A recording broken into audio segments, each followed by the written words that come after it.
Y como decimos, sobre este escenario vamos a ver pues qué es lo que se cuentan los expertos, cómo analizan el presente, el futuro de la ciberseguridad. Y hoy nos acompaña, hacía tiempo que no lo hacía, Abraham Pasamar. Enseguida le saludamos. Es el CEO de Incide, es amigo de este programa. Venga. Estás escuchando After Work con Eduardo Castillo. Y tanto hacía que hasta el panorama de la ciberseguridad seguro, bueno, cambiar no ha cambiado mucho, pero sí evolucionar seguro que lo ha hecho. Es un gusto saludar a Abraham Pasamar, CEO de Incide. Abraham, amigo, buenas tardes, ¿cómo estás? Hola Eduardo, buenas tardes, ¿cómo estamos? Un placer escucharte, Abraham, que creo que has estado en Panamá también, ¿o qué? Sí, que hay que moverse, que hay congresos cada vez por más sitios y hay que estar ahí. Oye, pues escucha, ahora nos cuentas un poco qué es lo que, iba a decir, qué es lo que has hecho en Panamá, y qué es lo que, y no nos cuentes lo que no se puede contar. Pero sobre todo, Pablo, Mónica, vosotros también estáis recién aterrizados, como contamos la pasada semana. Esta era el capítulo iberoamericano, ¿no? De esas jornadas STIC en las que, ¿cuál es un poco esa, digamos, esa nota común? Con qué te vuelves, Pablo? Y también un poco para que nos cuente Abraham, ¿no? ¿Cómo sustituye tanta expectativa? Pablo, tu balance de Panamá. Pues el balance de Panamá, como siempre, muy positivo porque al final es un punto de unión con la parte latinoamericana, con nuestros hermanos de allí de Latinoamérica y da mucho, tienes muy buena acogida y tienes mucha gente que agradece que estés por allí. Estamos hablando de charlas como las que nos dio Abraham, que seguro que nos cuenta ahora luego, las que dio Lucas Varela, con el que tuve la suerte de estar todo el jueves haciendo talleres, las que dieron ponentes locales también, que fueron muy interesantes y que hablamos pues de cómo cosas tan frikis, si quieres, o tan técnicas como las nuevas formas de programar en aplicaciones móviles y cómo se puede hacer ingeniería inversa sobre ellas, etcétera, etcétera. O sea, y también la parte un poco más normativa y la parte más, digamos, de cumplimiento que tienen que tener todas las organizaciones para asegurarse que se van poniendo controles de seguridad y que es un poquito más difícil que las comprometan. Mm. Mónica, que estás por ahí, te hemos recuperado. ¿Tu balance de Panamá? Pues fijaos, comentábamos la semana pasada, antes de arrancar, que uno de los lemas de este evento ha sido siempre en sus 5 ediciones la importancia de compartir información, de colaborar, de cooperar y de nuevo ese ha sido el leitmotiv, ¿no? Fijaos que ha habido más de 1.700 participantes de más de 33 países, es que 33 países, no solamente Iberoamérica, lógicamente, ¿no? Y al final te das cuenta de que en todos los países que han ido contando sus experiencias, que es una de las claves, ¿no? Contar qué es lo que ha pasado aquí, qué es lo que ha pasado en el otro país o en determinadas infraestructuras críticas o servicios públicos o empresas. Hay muchos retos comunes, hay muchos ciberataques que se comparten, pero al mismo tiempo muchos desafíos diferentes, ¿no? Al final cada país tiene sus propios desafíos, su propia idiosincrasia. Bueno, el apagón de España fue protagonista en bastantes de las ponencias y de las mesas redondas, se comentaba, ¿no? Como al principio se pensaba que era un ciberataque, pero luego no. Se comentó mucho también, vinieron muchos representantes de Costa Rica para comentarnos su ciberataque masivo, que ellos sí que vivieron un ciberataque que afectó a todo el país de una forma muy amplia y muy masiva también, ¿no? Y al final se hizo ese ejercicio de cooperar y de compartir información, de compartir conocimiento y experiencias, que es una de las claves y yo creo que realmente superó expectativas en ese sentido, ¿no? Y Abraham estuvo, si no me equivoco, corrígeme, Abraham, entre otras cosas, yo creo que haciendo una charla interesantísima que yo creo que llamó pues mucho, vamos, mucho la atención por el contenido, ¿no? Porque quisiste hacer una autopsia a un ransomware. La anatomía de un ciberataque real. Se hace la autopsia cuando uno ya pues puede hacerla porque hay rastros, ¿no? Estamos hablando de forense, ¿no? Entonces, cuéntanos un poco por qué quisiste abordar este tema y un poco lo que contaste, ¿no? Que sí, yo creo que es interesantísimo, pues para aquellos que no pudieron estar en Panamá, pero bueno, seguro que luego se podrá compartir por parte del CCNCERT esa charla con posterioridad, pero cuéntanos un poco. Sí, correcto. Con el título y el término autopsia que destacas, pues lo que buscaba era un poco, bueno, que se viese claramente que iba a hablar sobre ransomware, pero desde una perspectiva también forense, ¿no? Bajando un poco y tratando de enseñar por dentro, pues con toda la confidencialidad debida, ¿no? Velando los elementos que no se deben enseñar, pero mostrando el máximo posible para que la gente viese de cerca pues cómo vivimos en empresas especializadas como Incide y en otras, junto con los clientes, pues cómo se vive un incidente real y qué pueden hacer para estar preparados para cuando ocurra, cómo reaccionar para pararlo a tiempo y sobre todo, pues bueno, si ha ocurrido, qué lecciones aprendidas se puede sacar de ello, ¿no?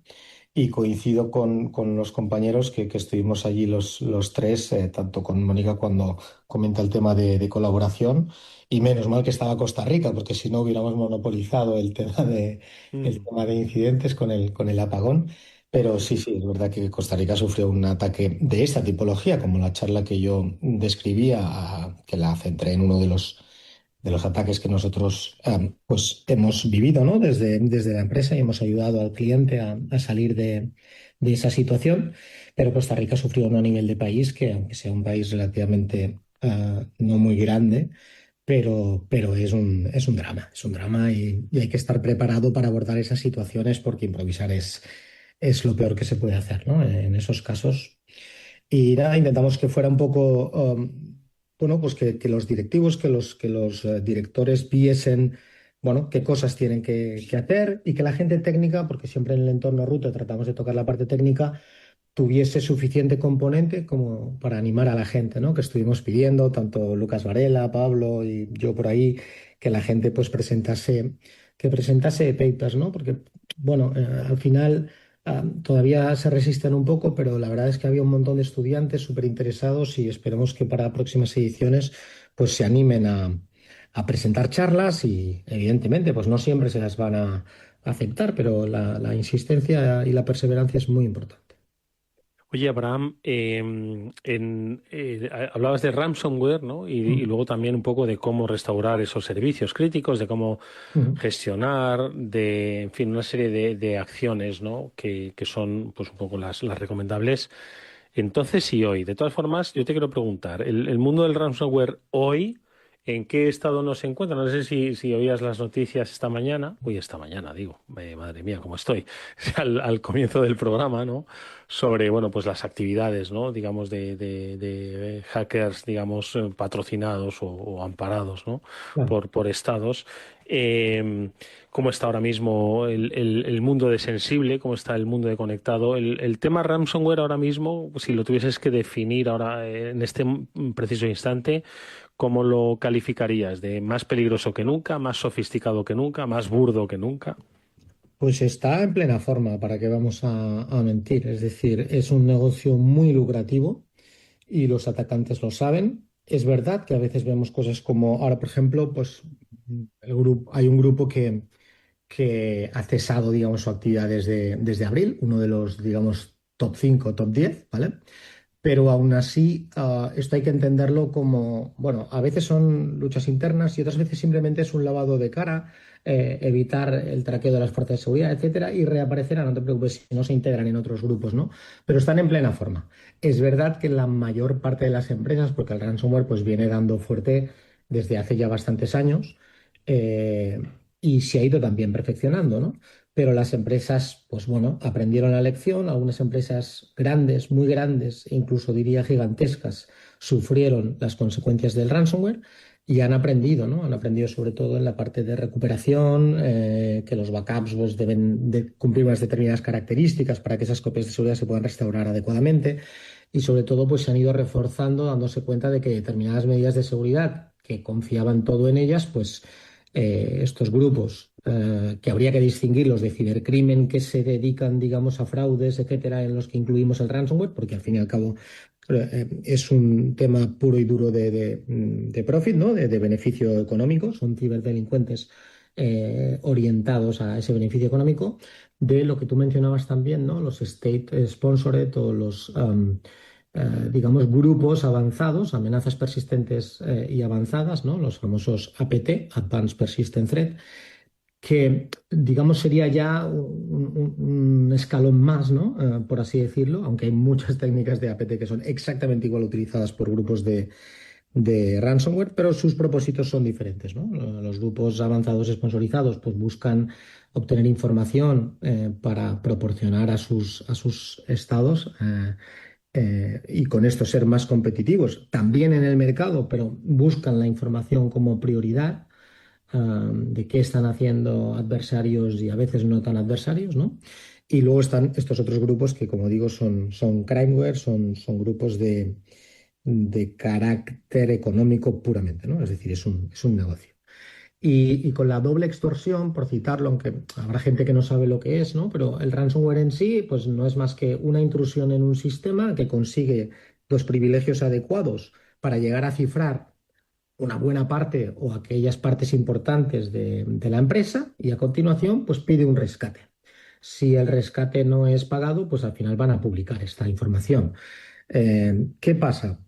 Que la publicación de la información es clave y eso es lo que se llama la segunda extorsión. Al principio solo era, si me pagas, te doy la llave para descifrar. Pero como digo, las empresas se han cubierto, han mejorado, tienen mejores sistemas de respuesta y por tanto son más capaces de restablecer los sistemas a cómo estaban previos al ataque y por tanto no sería necesario pagar. Pero conocen mucho cómo funcionan las empresas, los negocios y la ley, los atacantes, y por tanto se valen de que todo lo que es Europa, todo lo que es Estados Unidos, América Latina, todos compartimos esa protección de los derechos personales y existen agencias reguladoras de estos datos personales y por tanto saben que si no has hecho lo suficiente y alguien ha sido capaz de extraerte datos de carácter personal, podrías llegar a tener una investigación y por último pues una multa económica por no haber hecho bien los deberes previamente.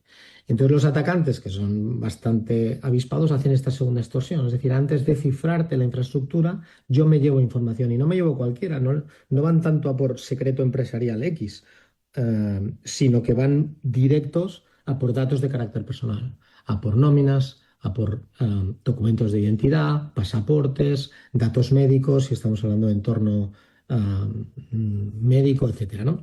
Y por tanto, extorsionan con eso. Te enseñan una muestra y si no les pagas en un tiempo determinado, la publican. Y frente a eso hay muy poco que hacer porque no hay medida técnica ni investigación. Si ya te han sacado la información, te ves forzado o a aceptar las consecuencias de esa investigación y crees que lo tenías todo bien y puedes superar esa prueba, pero es una incertidumbre, o a tener que negociar con un delincuente que tampoco te va a garantizar plenamente que lo va a destruir, pero bueno, es cierto que la experiencia dice que si se accede a ese pago, pues ellos no publican abiertamente esa información en unas webs que tienen en Tor, ¿no? En servidores hidden de Tor, donde las fuerzas de seguridad no pueden hacer prácticamente nada y ellos pueden publicar ahí libremente todos los datos que quieran y al final, pues prácticamente es de dominio público. Mónica. Sí, es impresionante, Abraham, porque lo has descrito perfecto. Se nota que has tenido que lidiar con este tipo de casos unas cuantas veces, ¿verdad? Y, y el ejemplo que nos contabas, que precisamente has contado en la charla, explicabas bueno, que la empresa tuvo que activar el protocolo de crisis, ¿no? Y para Así es. activar el protocolo de crisis hay que tenerlo, eso es algo básico, ¿no? La importancia de haberlo preparado, que imagino que vosotros también trabajáis con las empresas Claro, para preparar ese estén más protocolo de preparados. crisis, ¿no? Eso es. ¿Cómo preparamos ese protocolo? Porque claro, yo soy una empresa, yo no sé qué va a pasar. Puede ser un ransomware, puede ser otro tipo de ciberataque, tampoco sé a qué va a afectar exactamente. ¿Cómo lo preparo en un escenario en el que pueden pasar 1 millón de cosas? Y tampoco tengo ni el tiempo ni el presupuesto para preparar protocolos para todo lo que pueda ocurrir, Abraham. Claro, todo no, pero hay que entender que básicamente es una cuestión estadística también, ¿no? Si yo soy una empresa de unas características, la probabilidad de que sufra dos, tres, cuatro tipologías de ataque me afectará más o menos según ese tipo de empresa, ¿no? Pero el ransomware, digamos que es la primera amenaza, porque es lo más activo que hay y lo que está demostrando hacer más daño, ¿no? Aunque también hay otros fraudes tipo fraude del CEO, fraudes BEC, que pueden llegar a ser económicamente bastante sangrantes, ¿no? Pero el ransomware es mucho más, porque no solamente es el tema económico, tanto si uno está o necesita negociar como si no, sino que afecta a muchísimas cosas. Sistemas de producción caídos, afecta a la imagen de la empresa, a una corporación le puede hacer muchísimo más daño ese tema de la imagen que cualquier otra cosa, ¿no? Depende del tipo de empresa, que de servicio, pues todos sus clientes afectados sin poder acceder, sin poder modificar, sin poder eliminar sus datos personales, etcétera, pues es un drama. Y luego el negocio en sí, ¿no? El no poder operar y el cada día pues no estar facturando, ¿no? Y eso es terrible. Entonces, esa es una de las primeras que más se plantean como escenario para trabajar. Es decir, por un lado, ¿qué medidas técnicas tiene la empresa para hacer frente a esto? Y eso se revisa y se dice, pues aquí estás preparado, aquí no. Pero siempre hay que suponer que la crisis va a ocurrir. Esto lo que hacemos mucho también es simularlo, ¿no? Hacer lo que se llaman los ejercicios tabletop, que son simulacros de ciberincidente. Entonces, hay empresas que están, la mayoría, interesadas en el ransomware, pero otras también quieren tocar otro tipo de incidente, ¿no? Entonces ahí se pone sobre la mesa un tipo de incidente como puede ser un ransomware y se empiezan a lanzar datos y la empresa tiene de alguna manera que responder cómo haría y los diferentes departamentos. Ahí puedes tener departamento de comunicación, departamento legal, la dirección, el gabinete de crisis, los técnicos, etcétera, ¿no? Y ver un poco desde una perspectiva simulada y de diálogo que se va haciendo y otras veces pues también intercambio de documentación, pues esto lo tenemos así o esto lo tenemos así o esto lo haríamos de este modo.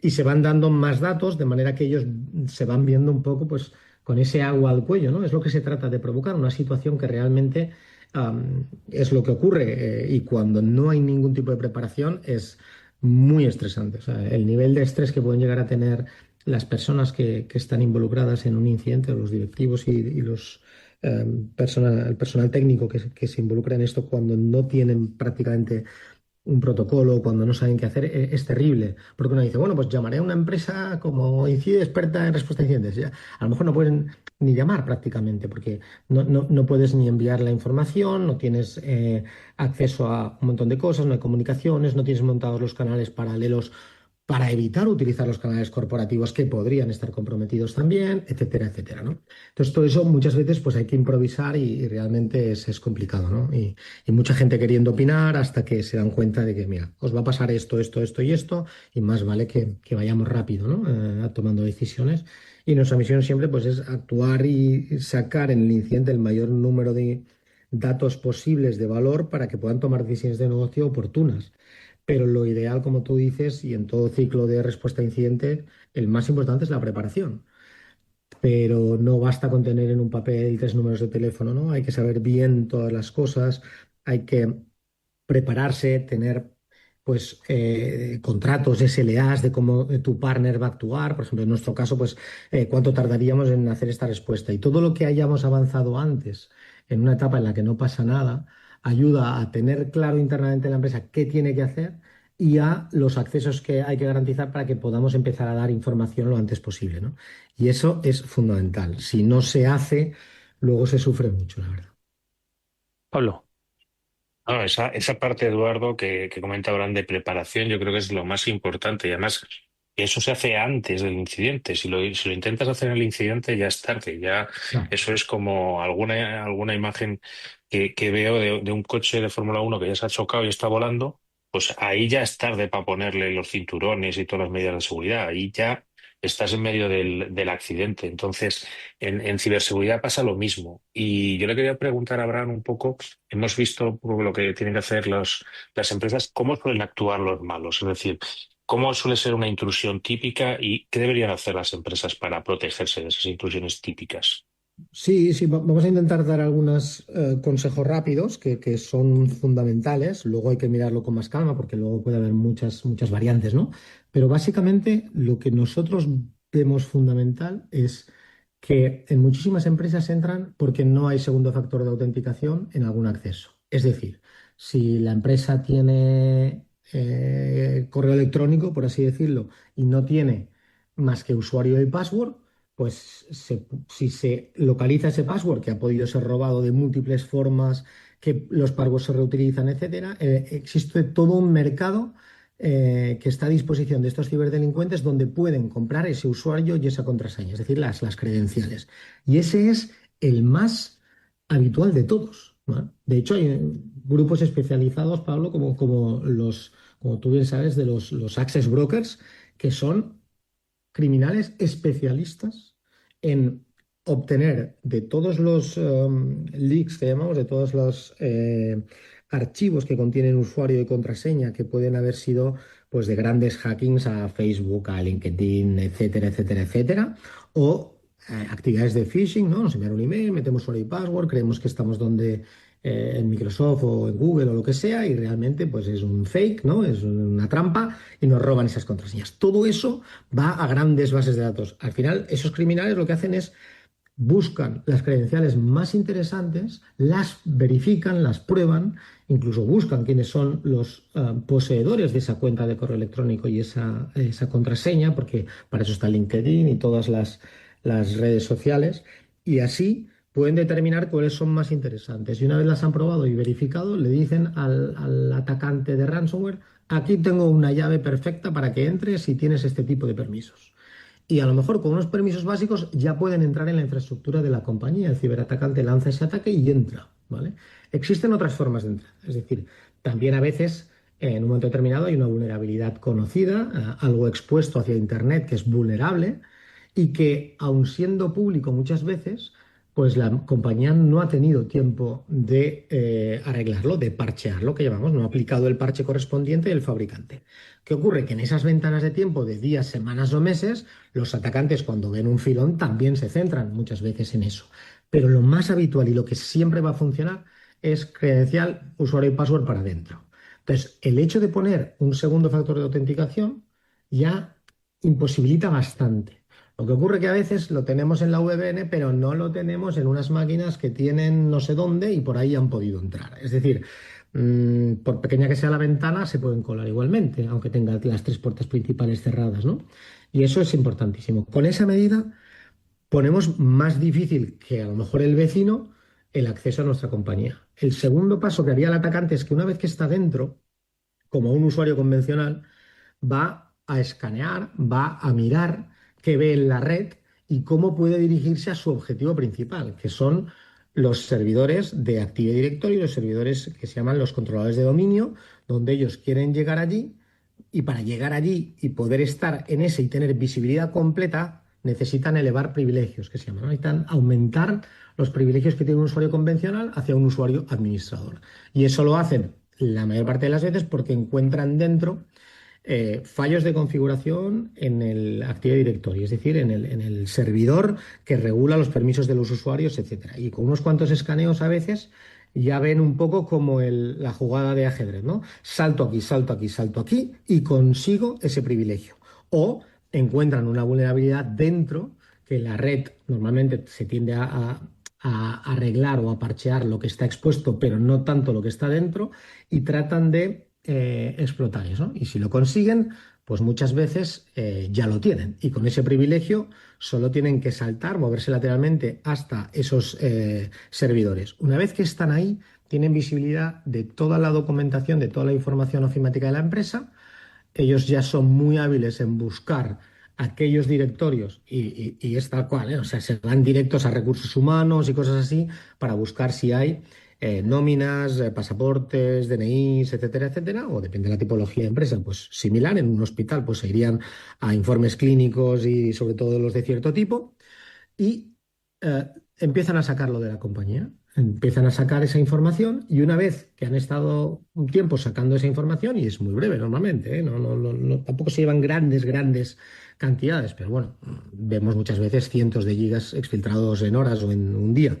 Entonces, una vez que tienen eso, ya están en condiciones de distribuir ese ransomware en sí. Es decir, el ransomware es la parte final de este ataque. Esto es un ataque de toda la vida, ¿no? Bien hecho. Tienen manuales, tienen formación, cada vez lo hacen más rápido.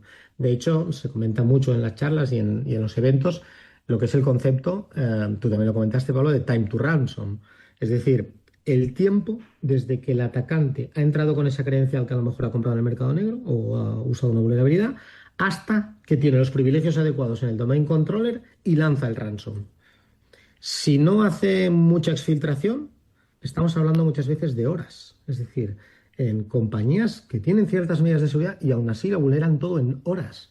Lo tienen tan estructurado, tan automatizado, tan bien hecho, con unas herramientas tan bien pensadas. Y no quiere decir que es que tengan desarrollos de herramientas enormes, ¿eh? Es que muchas veces son herramientas del sistema y por eso no levantan alertas. Entonces, todo esto normalmente va de la mano de ciertas ejecuciones de exploits para vulnerabilidades, como he dicho, en los intentos de elevación de privilegios del uso de cierto tipo de escáneres, que si tenemos una buena protección en las máquinas y en los servidores frente a este tipo de amenazas, ¿no? Lo que antes eran los antivirus, hoy en día han evolucionado a algo que se llaman los EDRs, y esos son mucho más capaces de detectar muchas más cosas y permiten realizar grandes acciones. Si eso va acompañado, porque es bastante fundamental, de un buen servicio que sepa lo que hacer con esa alerta y que sepa lo que hacer en minutos u horas, porque si tarda más, pues podemos vernos comprometido igual, aunque haya saltado una alerta, ahí nos estaremos defendiendo bastante bien. Entonces, resumiendo un poco todo, sería tener segundos factores de autenticación en los accesos. Después sería estar lo máximo posible al día de todos los parcheos, es decir, actualizar todo el software posible para que no sea explotado. Después tendríamos una buena protección, tanto en servers como en endpoints, como en los PCs, o los Mac o los Linux que se dispongan, de un EDR acompañado con un servicio que te sepa reaccionar, o si la propia empresa lo tiene y lo gestiona, pues directamente desde el servicio, que sepan reaccionar de manera muy temprana a esas early detection, ¿no? A esas detecciones tempranas en los endpoints. Y además, pues lo mejor configurado posible el Active Directory para evitar problemas de configuración que les permitan escalar, ¿no? Eso serían como el ABC de que eso lo necesita. Bueno, Cualquier compañía, ¿no? Que tenga este tipo de infraestructura. Y después ya podemos ir añadiendo más capas de protección, duplicando el tipo digamos, de visibilidad de alerta por capas para no dejar todo en una mm. única herramienta que puede ser eludida, ¿no? Porque tienen muchos recursos para poder hacer esto. Fíjate que Eso sería más o menos el ABC.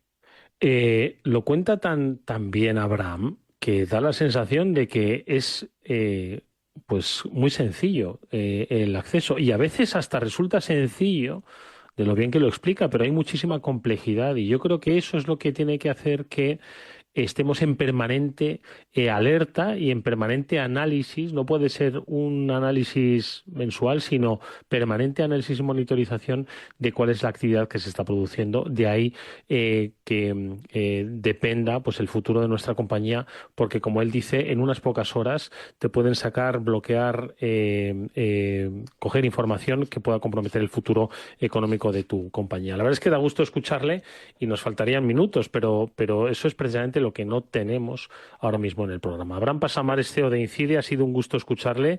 Le escucharemos antes y más tiempo la próxima vez. Gracias, Muy bien, Abraham. Eduardo, será un placer. Un fuerte abrazo. Adiós a todos.